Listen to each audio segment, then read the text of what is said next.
એક મિનિટ ભાઈ.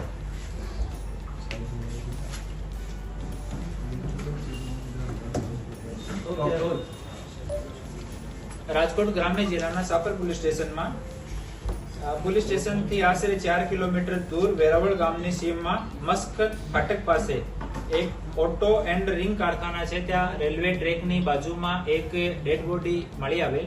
જે ડેડ બોડીને ઇનિશિયલી જોતા એવું લાગતું હતું કે આ કોઈ ફિમેલની ડેડ બોડી છે. પછી એનું પોસ્ટમોર્ટમ કરાવવામાં આવ્યું તો આ મેલ હતો, પુરુષની ડેડ બોડી હતી અને એને શિરમાં ઈજા હતી. તો પોલીસ સ્ટેશનમાં ઇનિશિયલી એડી દાખલ કરવામાં આવી હતી. પછી આ એડીને મર્ડરમાં કન્વર્ટ કરવામાં આવેલ અને પછી આજુબાજુના સીસીટીવી વગેરે જોયા તો આરોપી જે છે એને પકડવામાં આવેલ. આરોપીનું નામ પિયુષ છે અને પિયુષ ગાજીપુર યુપીનો રહેવાસી છે. આમાં સ્ટોરી એવી છે કે આ જો આરોપી પિયુષ છે આ હૈદરાબાદમાં કામ કરતો હતો. એલ્યુમિનિયમની જો વિન્ડો છે એને તૈયાર કરવાનું અને આ દરમિયાન એની ફેસબુકથી મુલાકાત એક ચંદન કુમાર નામની ફેસબુક આઈડીથી એની પાસે રિક્વેસ્ટ આવી. એમાં બીજી ફેસબુક આઈડી હતી, એમાં નિશા કુમાર નામ લખેલો હતો અને પૂનમ નામની ઇન્સ્ટાગ્રામ આઈડી. આ ત્રણ પર સેમ ફોટોઝ હતા અને એની પાસે રિક્વેસ્ટ આવી, મેસેજ આવ્યા. ઇનિશિયલી જોતા એને એવો લાગ્યો કે પુરુષ છે કે સ્ત્રી છે એને સમજમાં નહીં આવ્યો. પછી એવું વાત કરવાનું ચાલુ કરી દીધું. પછી એ જો નિશા કુમાર કે પૂનમ છે એની સાથે મળવા માટે હૈદરાબાદ ગયા. ત્યાં 3 મહિના સુધી આ લોકો એક જ સાથે રહ્યા એક રૂમમાં. પછી લગ્ન કરવાનું વિચાર્યું તો રૂમમાં સિંદૂર આના માથામાં લગાડીને બંને લોકો લગ્ન કરી લીધો. અને આ જો ફિમેલ જો કહેવાય કે જો લેડી તરીકે પોતાને પરિચય આપતી હતી. આ કીધું કે અમારી વૈષ્ણો દેવીની માન્યતા છે તો ત્યાં સુધી આપણે લગ્ન નહીં કરીએ. તો 3 મહિના સુધી વેટ કરાયો. પછી સિંદૂર આપીને લગ્ન બંનેનો થઈ ગયો. લગ્ન થયા પછી આ જો આરોપી છે એને ખબર પડી કે આ તો મહિલા નથી, આ પુરુષ છે. અને પછી આ લોકો વચ્ચે ઝઘડો થયો અને ત્યાં હૈદરાબાદ છોડીને પોતાના ગામ જતો રહ્યો. પછી આ જો મરણ જનાર છે એને ગામ પાછળ એને ગામ ગયો અને ઘરે ગયો અને ઘરે જઈને ઘરે પણ વિવાદ ઉભો કર્યો. એનાથી કંટાળીને આ જો આરોપી છે ત્યાંથી ભિવાડી રાજસ્થાન આવી ગયો, ત્યાં કામ કરવાનું શરૂ કરી દીધું. પર આ માણસ પાછળ અને ભિવાડી પણ આવી ગયો. તો ભિવાડીથી છોડીને ફરીથી સાપર આવી ગયો, તો પાછળ સાપર આવી ગયો. તો અહીંયા આવ્યો તો આ બંને વચ્ચે ઝઘડો થયો.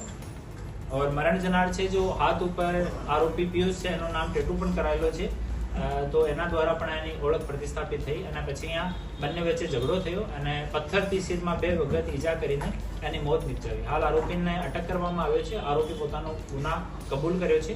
પોસ્ટમોર્ટમ થઈ ગયેલ છે અને જો મૃતક છે એના પરિવારજનોને જાણ કરવામાં આવી છે. એ લોકો ઓન ધ વે છે, અહીંયા આવવાના છે અને બાકી હાલ આગળની ઇન્વેસ્ટિગેશન ચાલુ છે.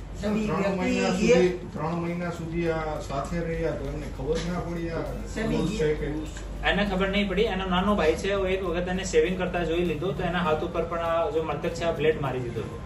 તો પછી ભી ગયો. જો નાનો ભાઈ હતો એ પણ કઈ બોલ્યો નથી. સર સમલૈંગિક સંબંધો કે એવું કઈ સામે એવું કહી શકાય. હાલ આગળની પૂછપરછ આમાં ચાલુ છે. સાહેબ ગીએ તો કે ગીએ થવાની પ્રવૃત્તિ એવું કઈ પ્રાથમિક તપાસમાં સામે આવ્યું છે એવું? જો આરોપી છે એવા એના જણાયા મુજબ જો મૃતક છે આ ગે પ્રવૃત્તિનો પુરુષ હતો. લેડીઝના આના સોશિયલ મીડિયા હેન્ડલ ઉપર જેટલા ફોટો છે બધા લેડીઝના કપડામાં છે.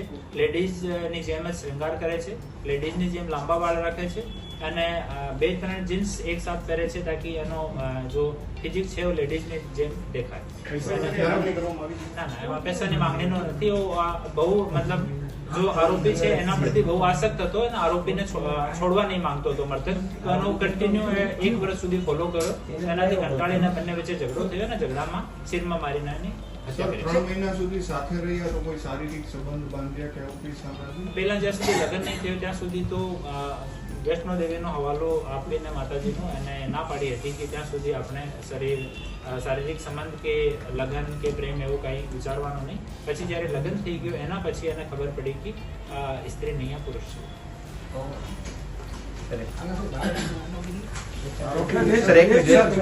આરોપી